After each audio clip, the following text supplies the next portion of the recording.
Je suis très fière de pouvoir représenter l'entreprise Agentil lors de ce workshop. Cette confiance qu'on m'a accordée, c'est une confiance en tant que femme qu'on n'arrive pas beaucoup à avoir, surtout dans le milieu IT en particulier.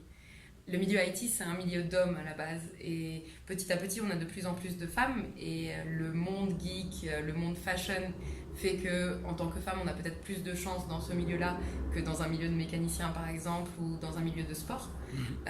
Par contre, on a cette idée que la femme n'est pas technique.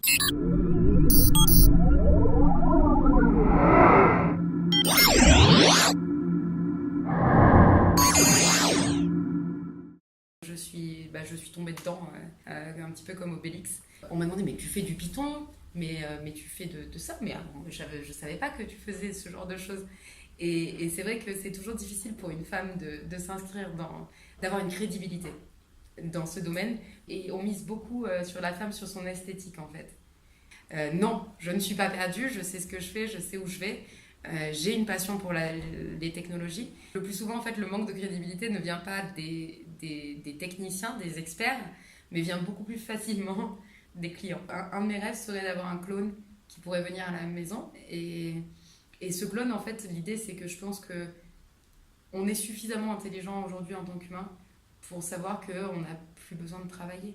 On peut automatiser, on peut aller plus loin, en fait, dans notre vie au quotidien. Et en opposition, je suis très proche de la nature et c'est vrai que j'adore jardiner, j'adore dessiner, j'adore jouer de la musique. Et si je pouvais j'adore lire. Et si je pouvais consacrer mon temps à faire ça plutôt que à travailler, si j'ai un clone, bah ça serait génial. Après, je sais que mon directeur serait très content d'avoir une deuxième moi pour pouvoir séparer les tâches de travail. Je pense que je serais capable d'interroger mon clone à tout moment, oui. C'est ma plus grande attente de l'intelligence artificielle, c'est de résoudre le problème qu'il y a entre la chaise et l'ordinateur. Le transhumanisme, c'est un mouvement qui est né dans la Silicon Valley, donc porté par Ray Kurzweil, le directeur de l'ingénierie de Google à l'époque. On s'applique en fait dans ce petit univers à découvrir comment on peut s'affranchir de notre corps, des contraintes de la nature, en imitant la nature. Donc les gens vont essayer de créer des technologies qui s'inspirent des micro, nano, biotechnologies.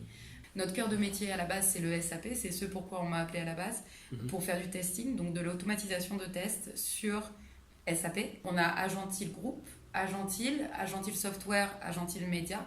On a un bureau au Portugal avec lequel on travaille énormément et avec lequel on s'amuse beaucoup.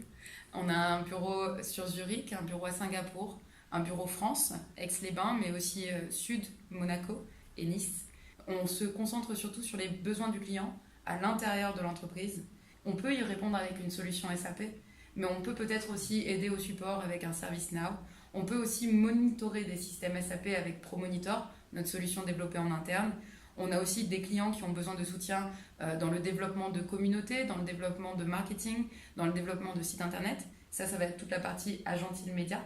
Notre direction nous fait confiance et nous laisse en fait développer les projets sur lesquels on se sent à l'aise. On a décidé en fait de créer le concept de nursery qui serait un concept pour réunir toutes les solutions connexes aux besoins de nos utilisateurs et de nos prospects ainsi que de nos clients déjà existants en termes d'innovation, de technologies innovantes et de solutions intelligence artificielle en les accompagnant en fait sur aujourd'hui des mots peut-être qu'ils ne comprennent pas et qu'ils veulent absolument utiliser parce que ça fait partie des problématiques de demain.